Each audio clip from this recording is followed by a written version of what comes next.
What started as a secret meeting at a roadside diner turned into a nightmare when Victoria's controlling CEO husband found her there.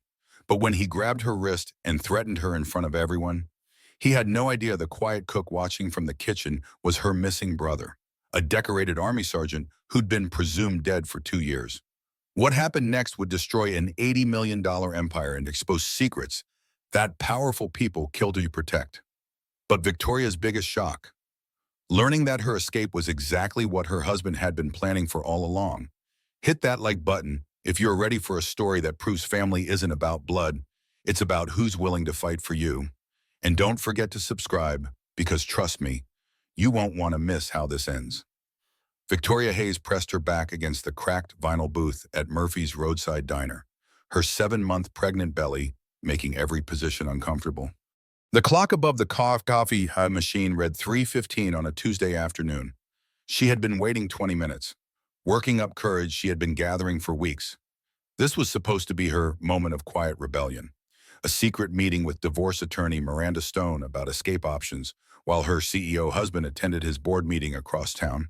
But Victoria had forgotten about the tracking app on her phone up 3 miles away.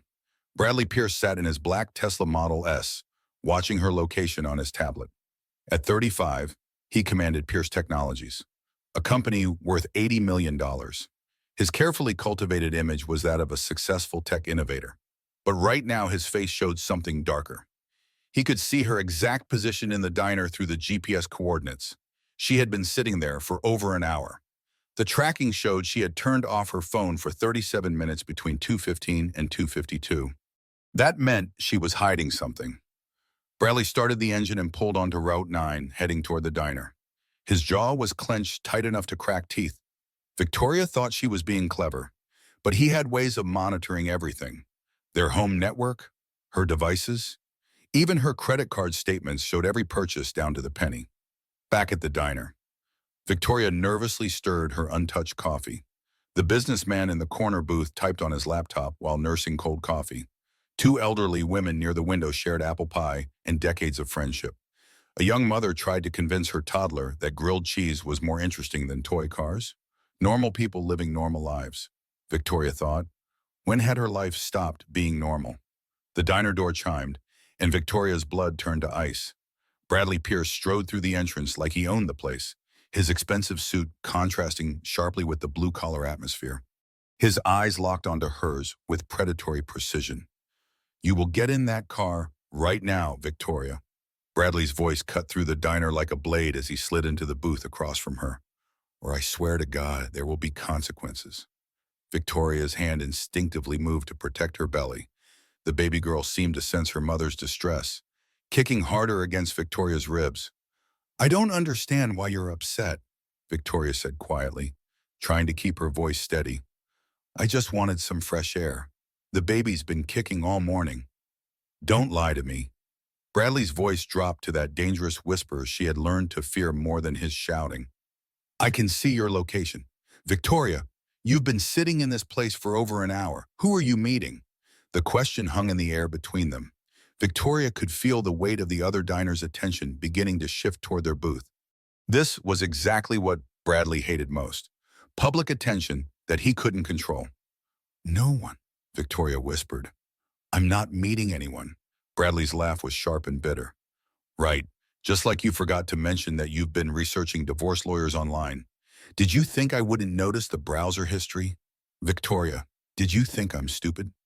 The color drained from Victoria's face. She had used private browsing. She had been so careful. But Bradley had ways of monitoring everything that she was only beginning to understand. "I don't know what you're talking about," Victoria said, but they both knew she was lying. "Get up," Bradley commanded, his voice returning to normal volume but losing none of its menace. "We're going home. Now." Victoria looked down at her untouched sandwich and cold tea. Her hands shook as she reached for her purse, a designer bag that Bradley had chosen for her birthday. Everything in her life was carefully curated by his preferences, his image of who she should be. "I'm not ready to leave," she said, the words surprising her with their firmness. Bradley's eyes narrowed. In the corporate world, people jumped when he spoke. At home, Victoria had learned to anticipate his moods, to make herself smaller so he could feel larger. But today something was different. What did you say? Bradley's voice carried that edge that made board members reconsider their positions. I said I'm not ready to leave. I'm having lunch like a normal person. You are not a normal person, Bradley snapped, his carefully maintained facade beginning to crack. You are my wife, and you are carrying my child, and you will get in that car right now.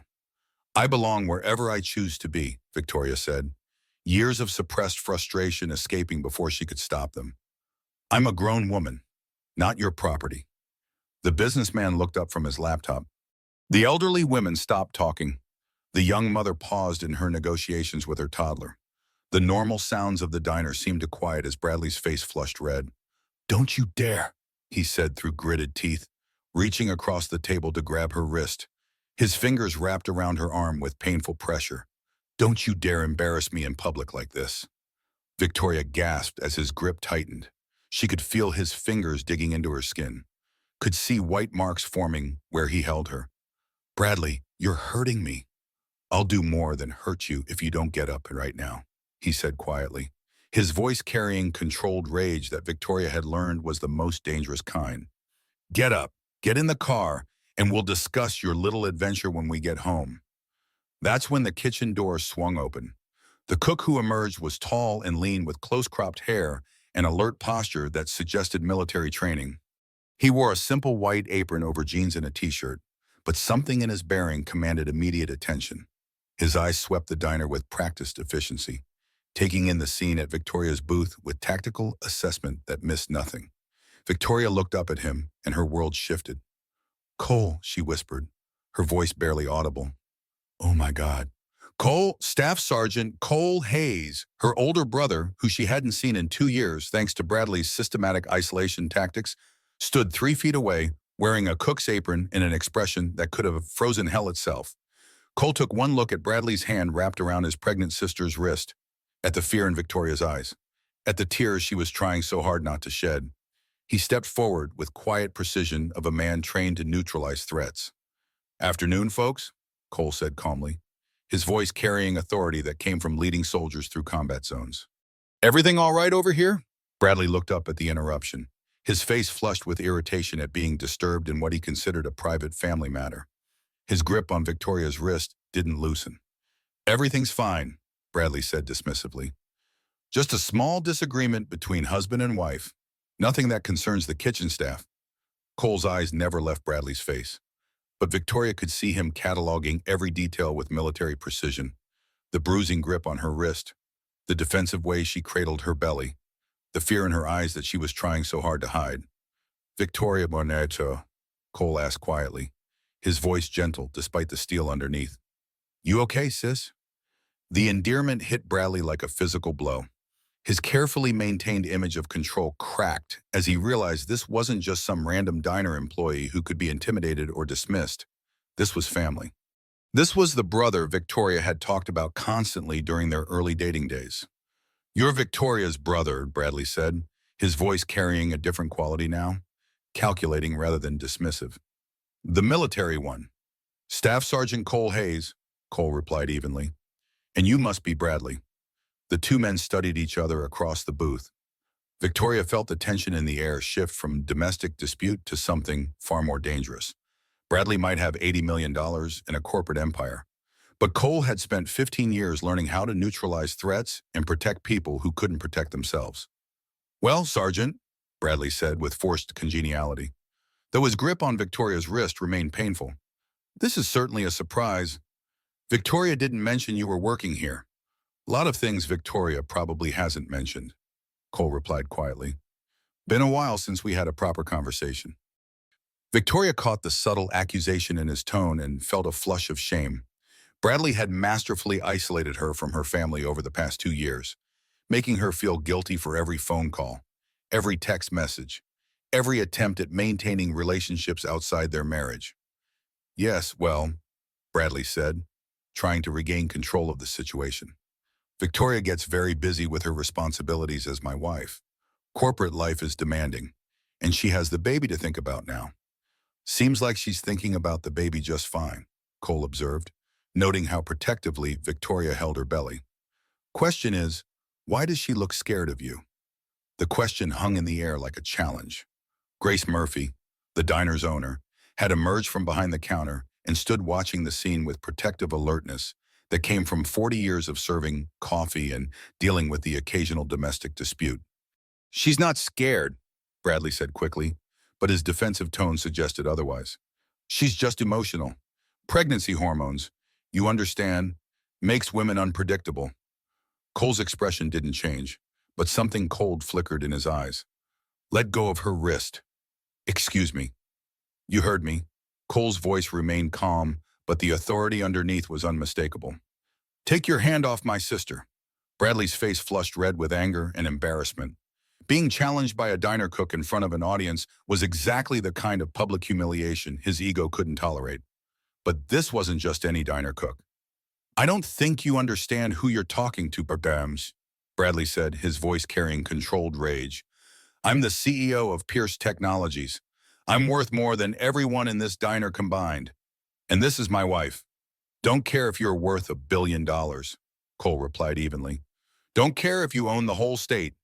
What I care about is that you're hurting my sister, and I'm asking you nicely to stop. Asking nicely, well, Bradley laughed, but there was no humor in it. You think you can intimidate me? Some pathetic military washout working as a short-order cook. Cole took one step closer to the booth, close enough that his presence became impossible to ignore.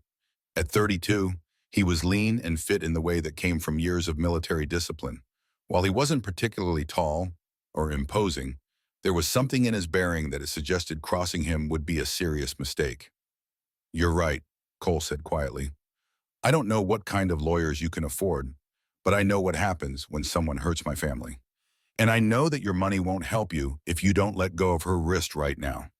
Victoria had never heard her brother use that tone before. Calm and conversational on the surface, but carrying quiet certainty that came from years of making life and death decisions in combat zones. Bradley must have heard it too, because his grip on her wrist finally loosened slightly. This is ridiculous, Bradley said, but his voice had lost some of its earlier confidence. Victoria, tell your brother that everything's fine. Tell him we're just having a conversation. Victoria looked up at Cole, seeing him clearly for the first time in 2 years. He had lost weight since his last deployment, and there were new lines around his eyes that spoke of experiences she couldn't imagine.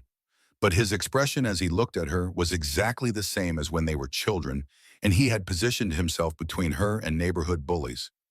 It's not fine, she said quietly, the words carrying 2 years of suppressed truth.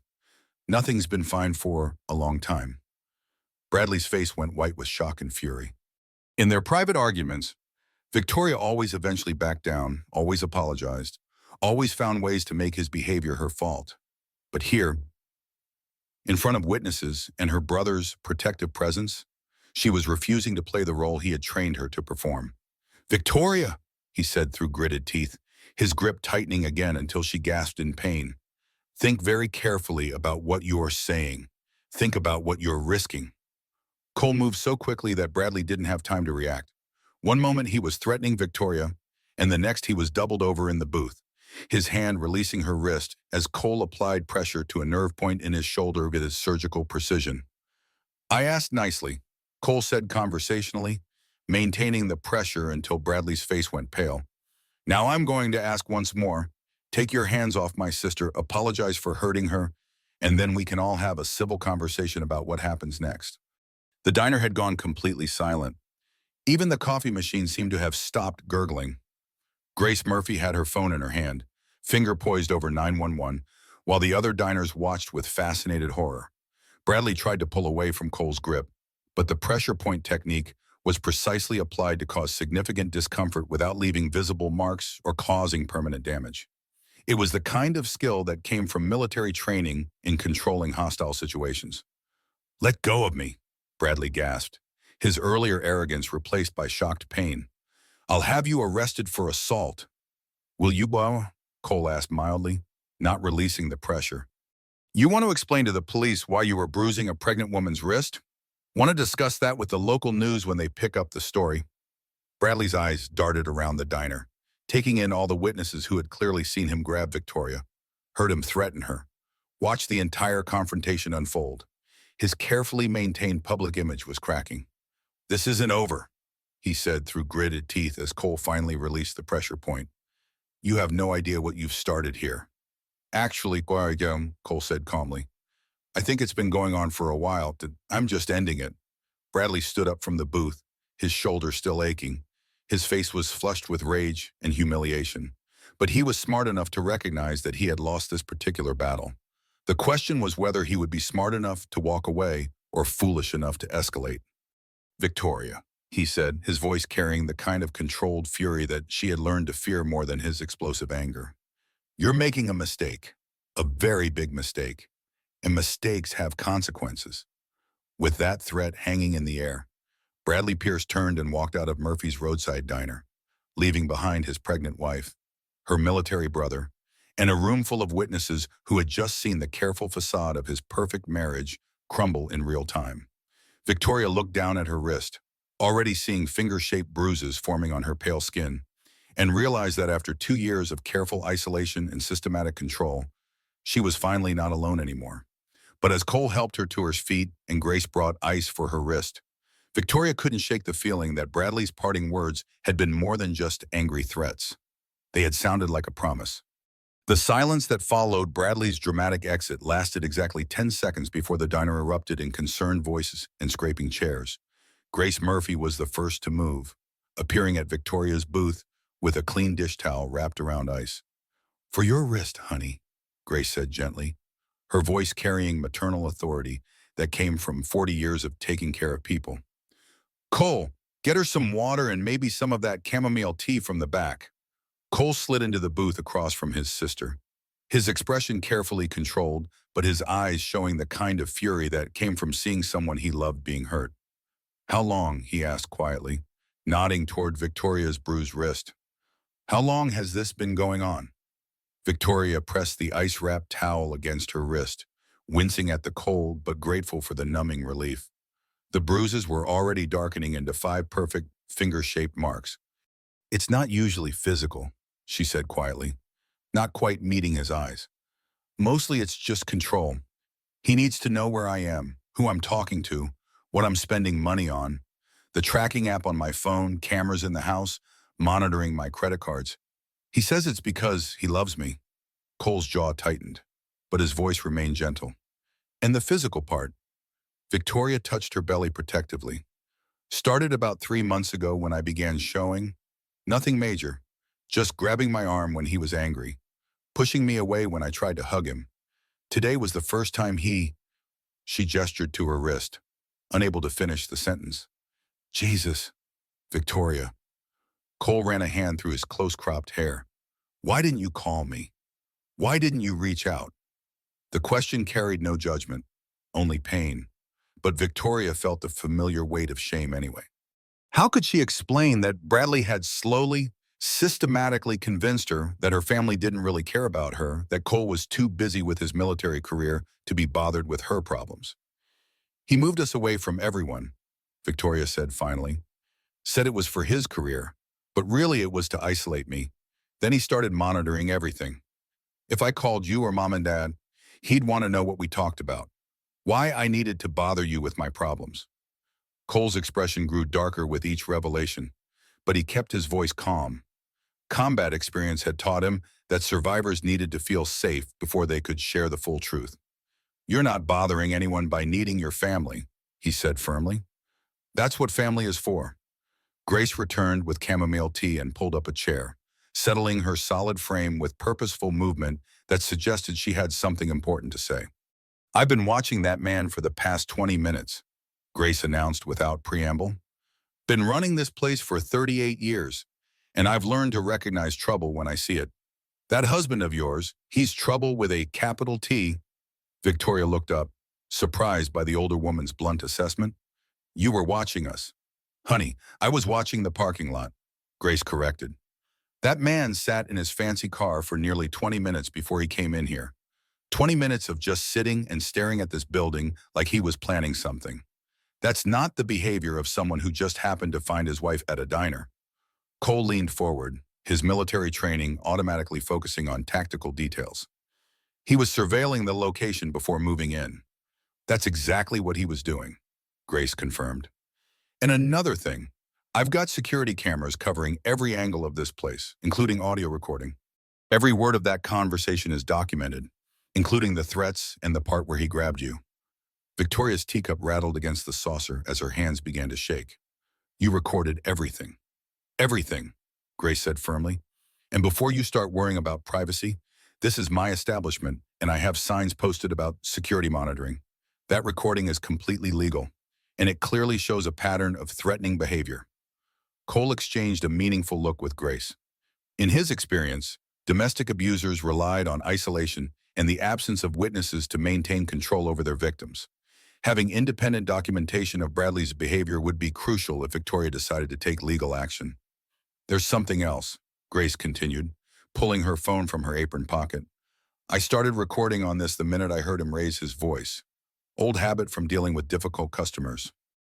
She showed them the phone's recording app, displaying a file that was nearly 15 minutes long. The timestamp showed it had started just after Bradley's voice had first cut through the diner.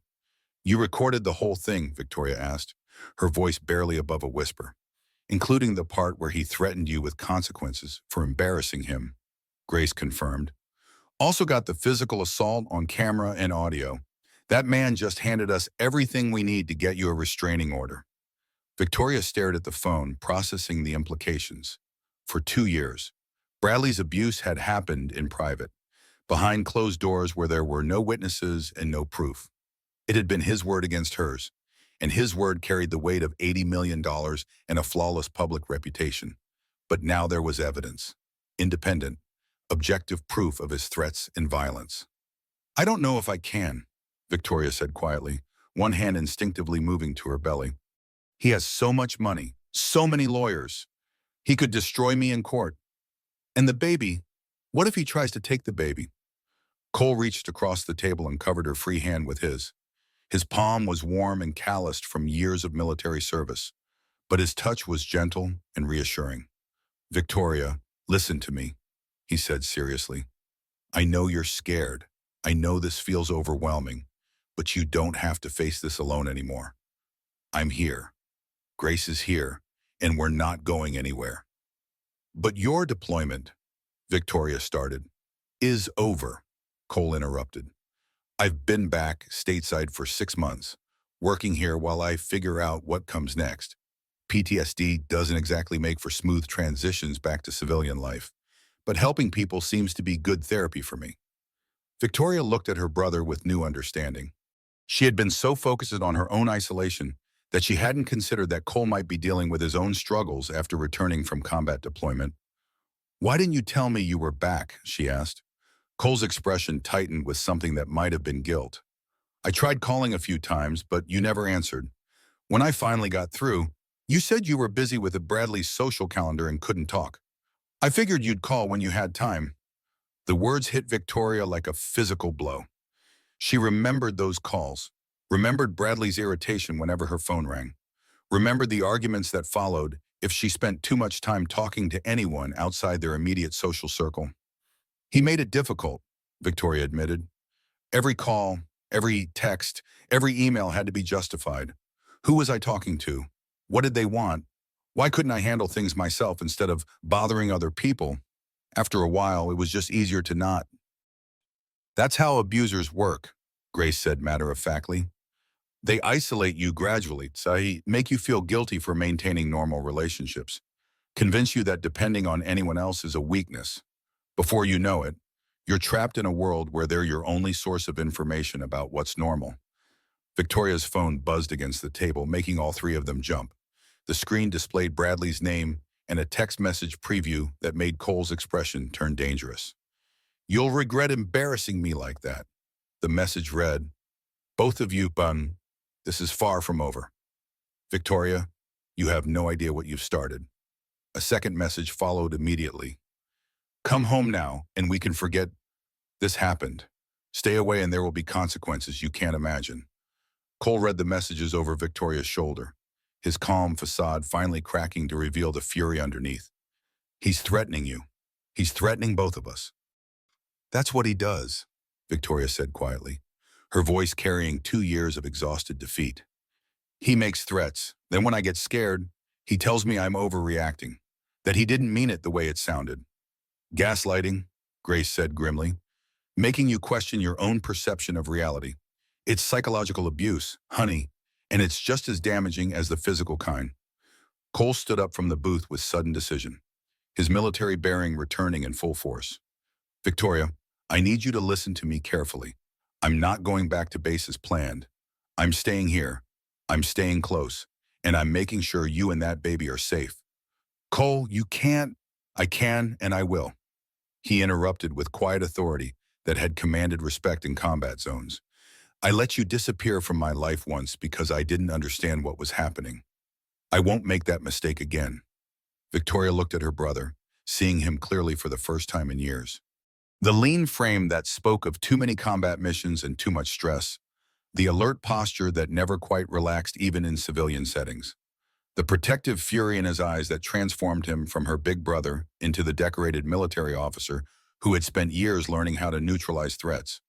What are we going to do? She asked quietly. Cole's smile was grim but determined. We're going to document everything, gather evidence, and make sure Bradley Pierce learns that there are some people his money can't intimidate. Outside in the parking lot, Bradley's Mercedes sat idling under the afternoon sun, its occupant making phone calls with animated gestures that suggested he was marshaling his considerable resources for war.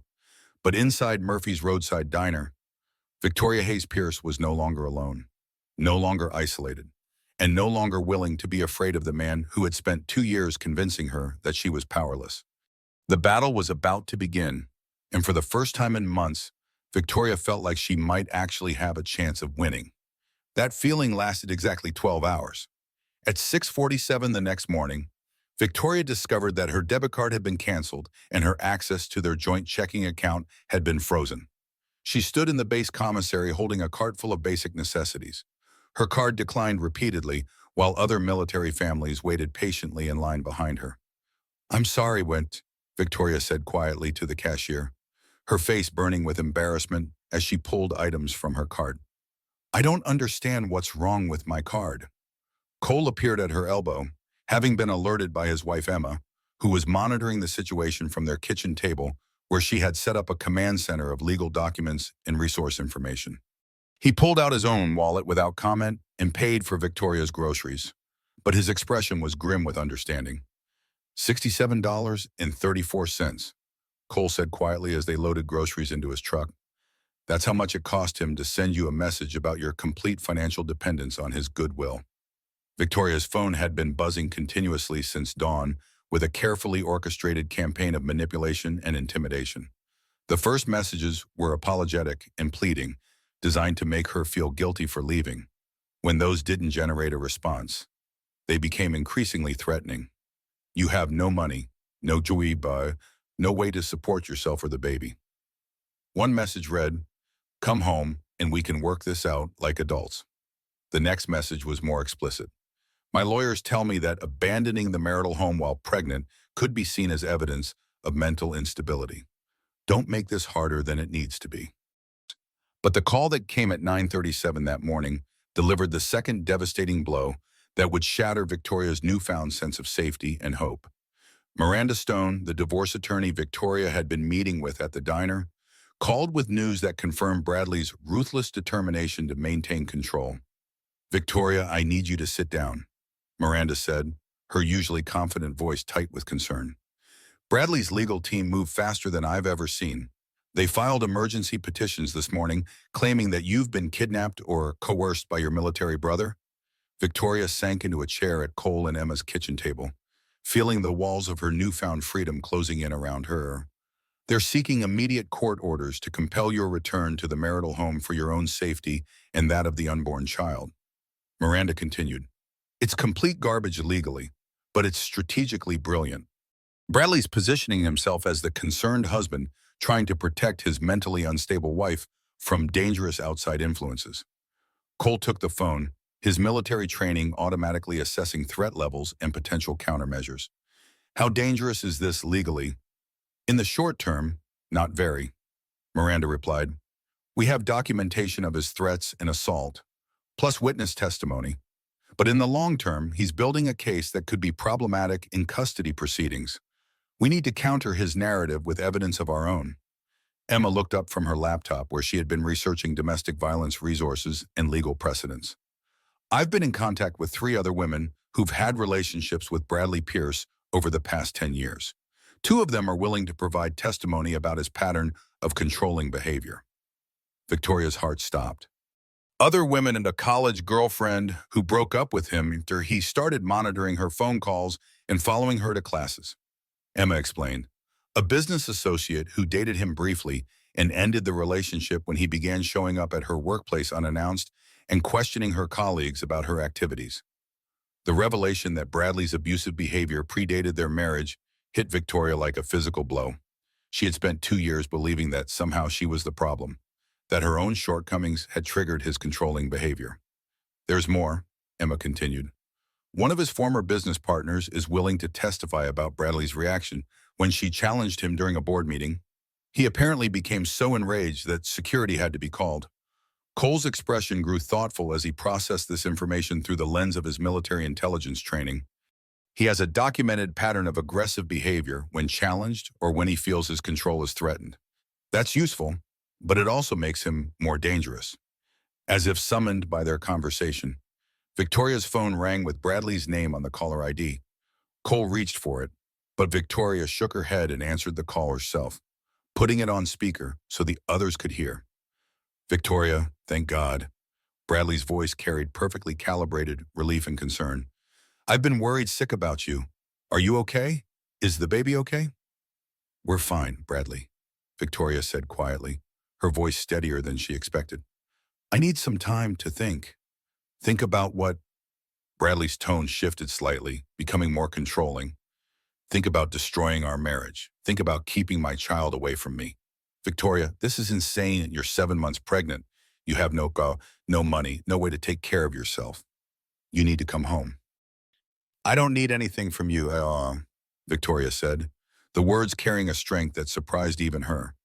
I'm perfectly capable of taking care of myself and my daughter. The silence that followed was loaded with Bradley's shock and rage at being contradicted. When he spoke again, his voice had dropped to that dangerous whisper that Victoria had learned to fear. Your daughter, he repeated. That's my child you're carrying. Victoria, my daughter. And no court in the country will let you keep her if you continue down this path. Cole gestured for Victoria to end the call, but she shook her head. She needed to hear what Bradley was really threatening, needed to understand the full scope of what she was facing. What path is that? Bradley, she asked quietly. The path of listening to people who don't have your best interest at heart. Bradley replied, his voice taking on the persuasive tone he used in business negotiations. Your brother is a combat veteran with documented PTSD. He's violent, unstable, and he's filling your head with paranoid delusions about our marriage. Cole's hands clenched into fists, but Emma put a restraining hand on his arm. They needed to hear Bradley's full strategy before they could counter it effectively. I love you, Victoria, Bradley continued, his voice shifting back to manufactured concern. But I love our daughter more than my own life, and I won't let you put her in danger because you're confused and scared. Come home today, and we can get you the help you need. Stay away and I'll have to take steps to protect our child. The threat was clear, even couched in language of love and protection. Victoria looked around the table at Cole's furious expression and Emma's professional assessment, and felt something inside her shift and crystallize. Bradley, she said quietly, the only person our daughter needs protection from is you. She ended the call before he could respond, then immediately turned off the phone and handed it to Cole. Her hands were shaking, but her voice was steady when she spoke. He's going to try to have me declared mentally incompetent, isn't he? He's going to claim I'm an unfit mother and try to take the baby. Miranda's voice came through the speaker, grim but determined. Probably Bartolante, but Victoria, we're not going to let that happen. But at 2:37 that afternoon, the first catastrophic event struck without warning. Victoria went into early labor, jolted awake from a nap by contractions that felt different from the practice contractions she had been experiencing for weeks. Emma, monitoring from the next room, heard her cry out and appeared immediately. How far apart? Emma asked, timing the contractions while Cole called Dr. Williams's emergency line.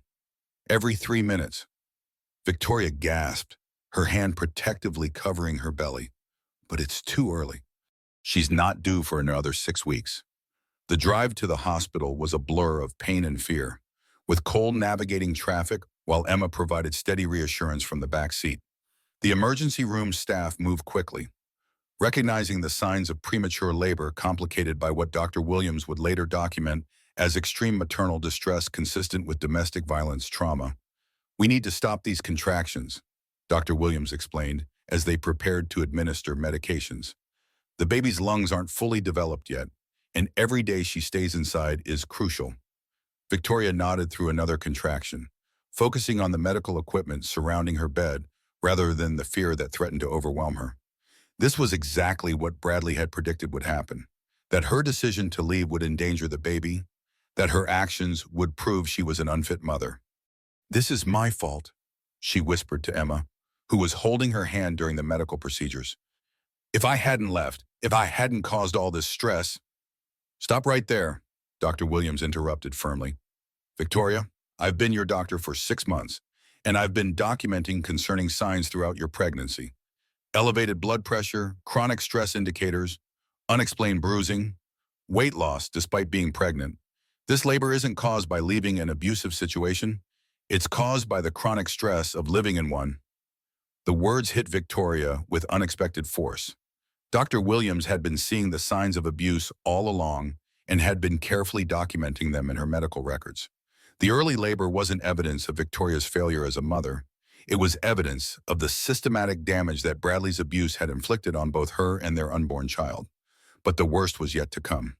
Cole sat in the uncomfortable hospital chair next to Victoria's bed, his military training automatically cataloging security concerns and potential threats. The hospital staff had been briefed about the domestic violence situation and had placed Victoria in a room with restricted access. But Cole knew that Bradley's wealth and influence could overcome many institutional safeguards. His concerns proved justified when Bradley arrived at the hospital barely an hour after they had been admitted, accompanied by 2 men in expensive suits who carried themselves with the confident arrogance of lawyers accustomed to getting their way through intimidation and legal threats. "Where is my wife?"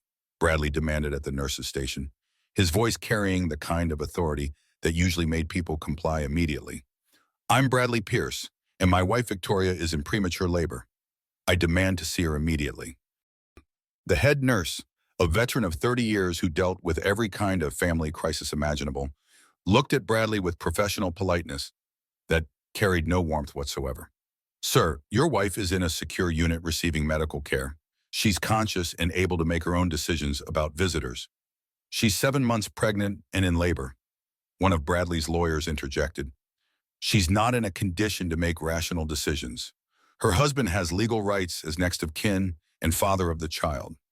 Cole appeared in the hallway at that moment, and the temperature in the corridor seemed to drop several degrees as the 2 men faced each other across the sterile institutional space. "Colonel Hayes," Bradley said with forced civility, "I'm glad you're here.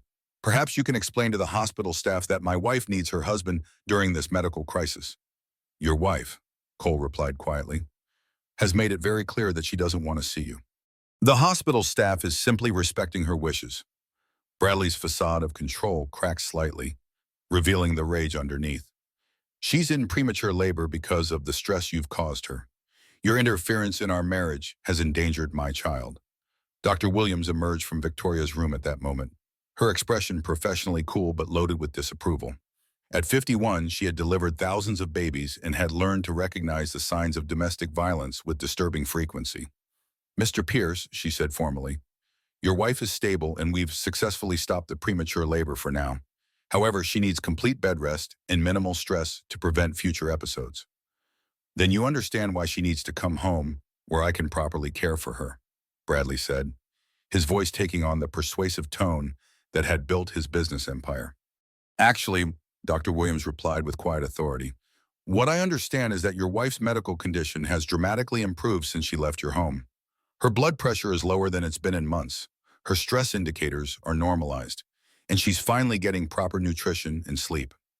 The words hit Bradley like a slap, and Cole could see him struggling to maintain his carefully constructed image in front of the hospital staff and his legal team. "I want to see her," Bradley said, abandoning persuasion for direct demand. "I have rights as her husband and the father of this child." "You have the right to request a visit," Dr. Williams corrected. "She has the right to refuse. And given the documented history of domestic violence and the current restraining order, the hospital's policy is to defer to the patient's wishes." After Bradley and his legal team left, Cole returned to Victoria's room to find her connected to monitoring equipment that tracked both her vital signs and the baby's heartbeat. The steady electronic sounds were reassuring, but Victoria's expression was filled with guilt and fear. "He's right, isn't he?" she said quietly. "This happened because I left him. The stress of all this fighting caused an early labor." Dr. Williams pulled up a chair next to Victoria's bed, her expression serious but kind. "Victoria, I'm going to tell you something that I probably should have said months ago. Your pregnancy has been medically complicated from the beginning due to chronic stress, malnutrition, and what I now recognize as classic signs of domestic abuse." Victoria stared at her doctor in shock. "You knew?" "I suspected," Dr. Williams admitted. "The weight loss during pregnancy, the elevated blood pressure, the way you flinched when I examined areas where you had bruising. But suspecting abuse and proving it are two different things." The relief that flooded through Victoria was overwhelming, and she finally had allowed herself to cry, not from fear or guilt, but from the release of 2 years of believing that everything was her fault. But the second catastrophic event was already in motion. Emma appeared in the doorway with coffee and updates that would shatter Victoria's brief moment of relief. Bradley's team just filed emergency custody motions claiming Victoria is mentally unstable, and the military family is holding her against her will. Court hearing scheduled for tomorrow morning. Victoria read the legal documents Emma handed her, feeling the familiar fear beginning to rise in her chest. But this time, instead of the isolated terror that had characterized the past 2 years, she was surrounded by people who understood that this was exactly the kind of legal warfare that abusers use to maintain control. "Tomorrow morning," she said quietly, looking around at Cole's determined expression, Emma's professional competence, and Dr. Williams's medical authority. "He's really going to try to have me declared incompetent, and we're really going to stop him," Cole replied with quiet certainty. But none of them were prepared for the third and most devastating catastrophe that would unfold before the court hearing could even take place. At 11:43 that evening, while Victoria slept under sedation and Cole maintained watch in the hospital corridor, Emma received a phone call that would change everything. Elena Pierce, Bradley's 61-year-old mother who had secretly contacted Victoria offering to help and testify about her son's learned abusive behavior, was found dead in her downtown apartment. The initial police report suggested suicide, but the timing was too convenient and the circumstances too suspicious. Elena had been scheduled to provide testimony the next morning about Bradley's childhood behavior, his father's abusive methods, and the generational pattern of control and violence in the Pierce family. Her testimony would have been devastating to Bradley's carefully constructed image and his claims about Victoria's mental instability. With Elena's death, the evidence of Bradley's pattern of abuse spanning decades was gone. The independent witness who could have corroborated Victoria's accounts of systematic control and psychological manipulation was silenced forever. And Bradley's lawyers were already preparing to use his mother's apparent suicide as evidence of the family's history of mental instability, a genetic predisposition that Victoria's pregnancy hormones and her brother's military influence had triggered into dangerous territory. The triple catastrophe was complete. Victoria's premature labor provided evidence of her supposed instability under stress. The emergency custody motions positioned Bradley as the protective father trying to save his child from a dangerous situation. And Elena's death eliminated the most credible witness while providing ammunition for claims about hereditary mental illness. When Cole had to wake Victoria at dawn to tell her about Elena's death and explain how it would affect the custody hearing in 6 hours, he watched his sister's face crumble with the devastating realization that all their careful planning and evidence gathering had been systematically destroyed in less than 24 hours. Bradley Pierce had demonstrated that his wealth and influence could overcome any obstacle, silence any witness, and manipulate any situation to his advantage. For the first time since the confrontation at the diner, Victoria truly understood what she was fighting against and how little chance she had of winning. Victoria sat in the courthouse hallway 6 hours later, feeling completely broken. The emergency custody hearing had gone exactly as Bradley's expensive lawyers had orchestrated.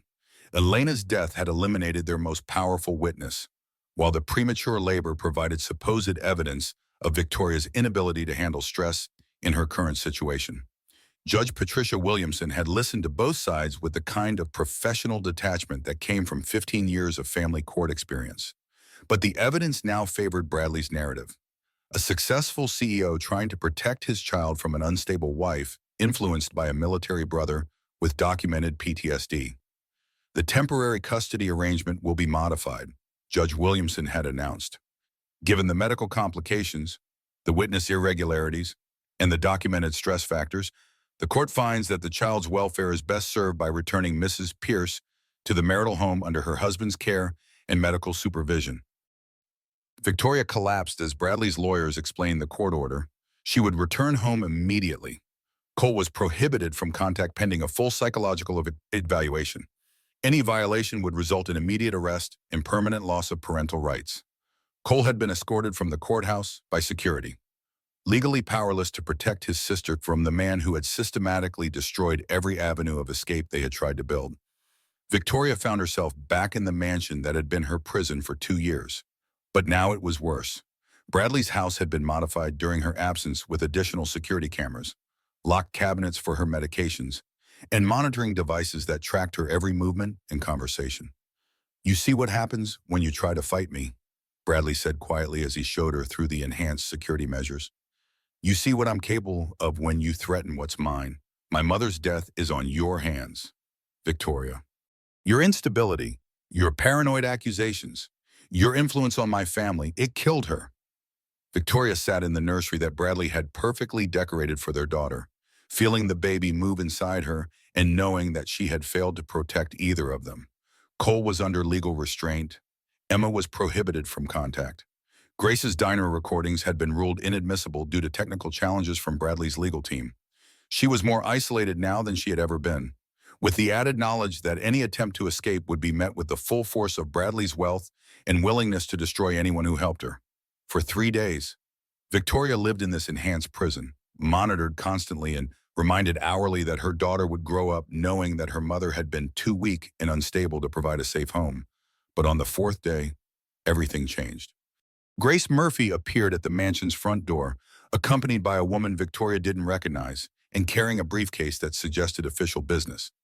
"Mrs. Pierce," Grace said when Bradley answered the door, "I'm here with Agent Sarah Mitchell from the FBI Financial Crimes Division.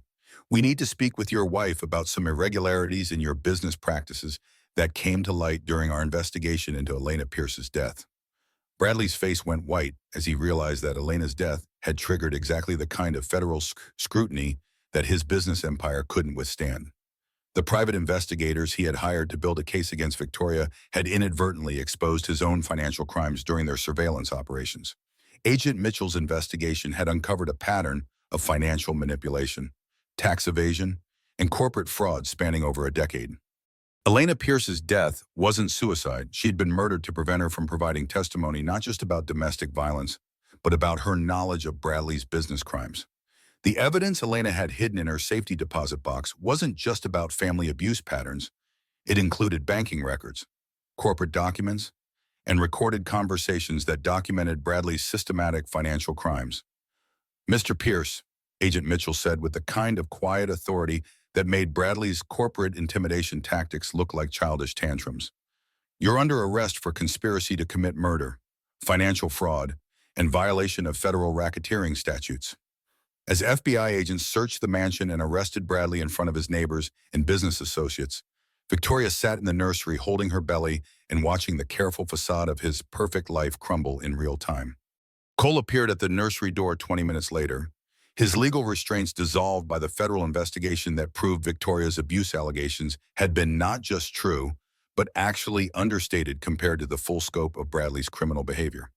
"Is it really over?" Victoria asked quietly as Cole helped her to her feet. "It's really over," Cole said, his voice carrying the kind of certainty that came from watching justice finally triumph over wealth and influence. Bradley's going to federal prison for a very long time. You and Hope are going to be safe.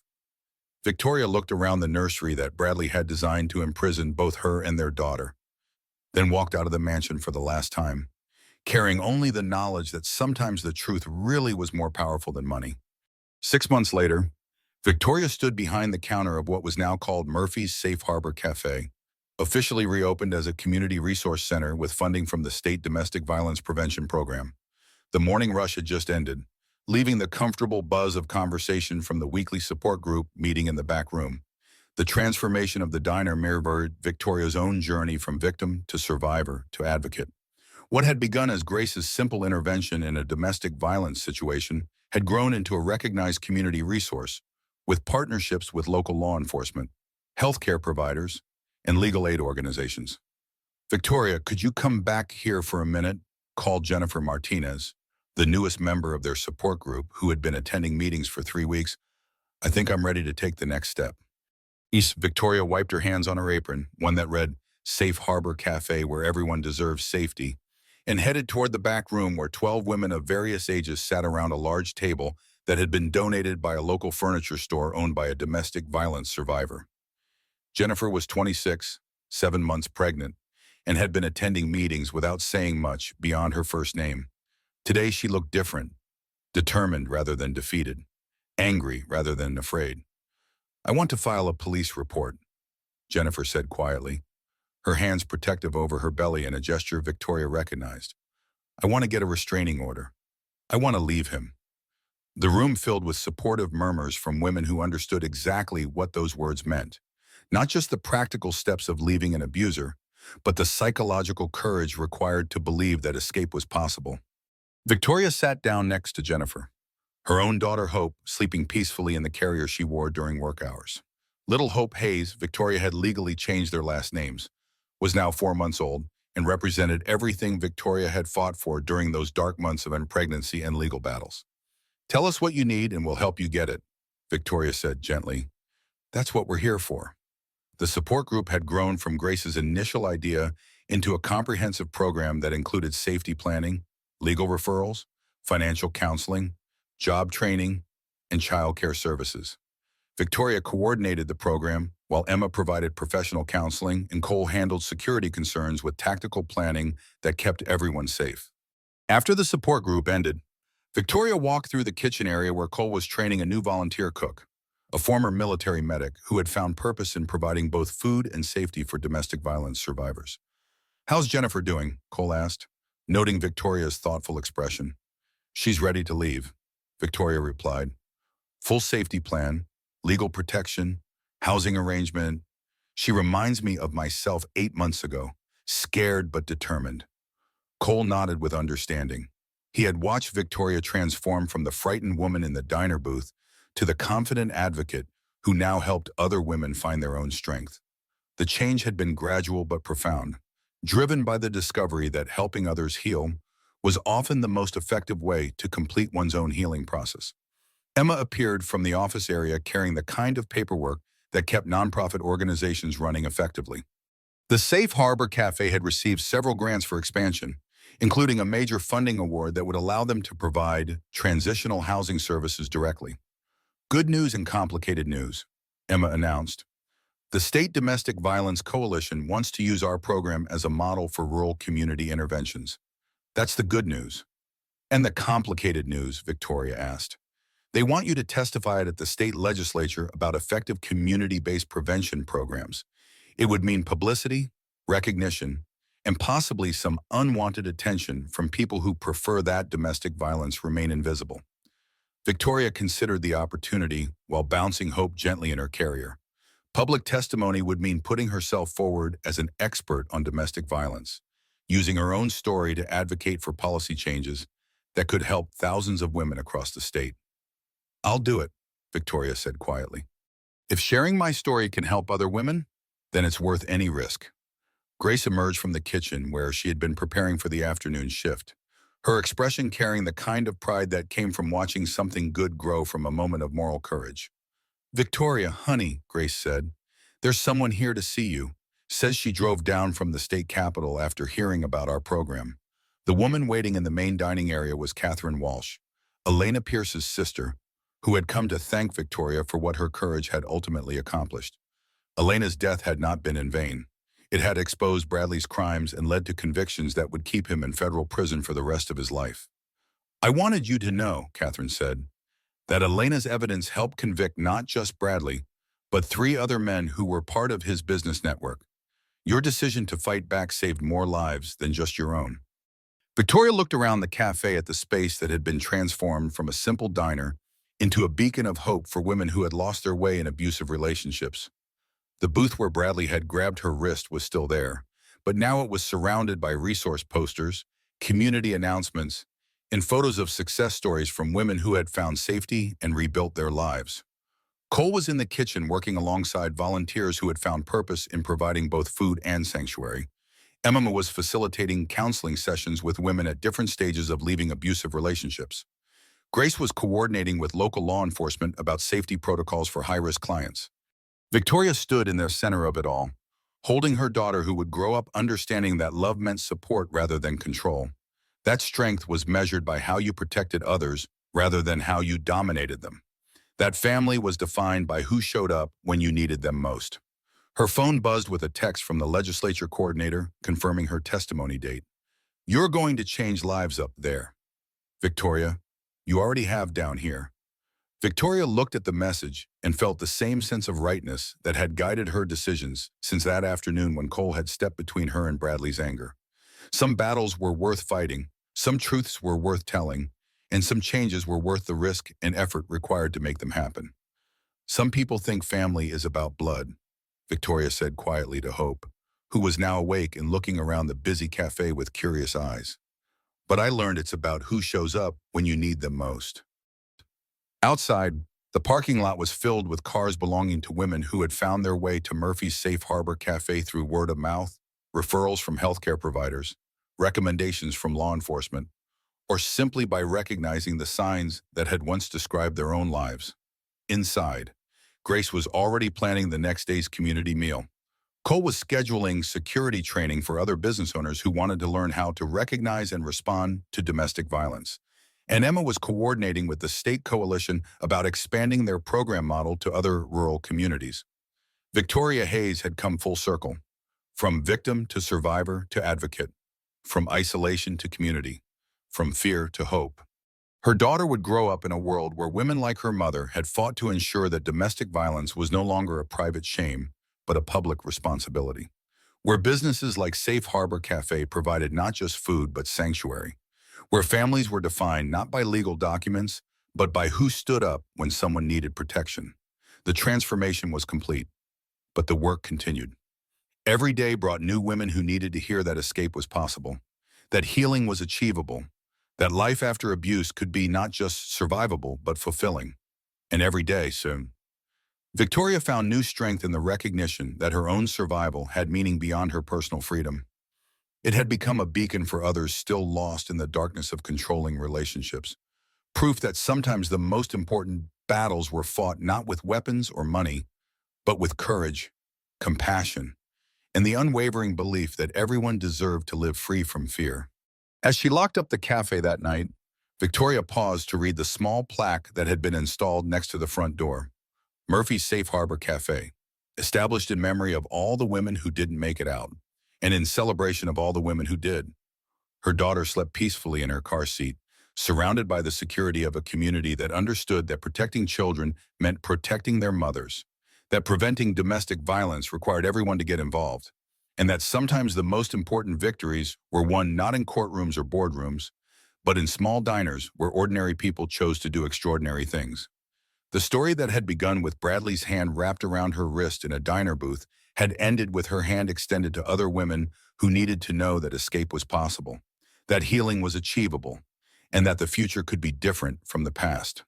Some people thought family was about blood, but Victoria had learned it was about who showed up when you needed them most. And when her daughter grew up, she would understand that her mother had been surrounded by family in all the ways that truly mattered.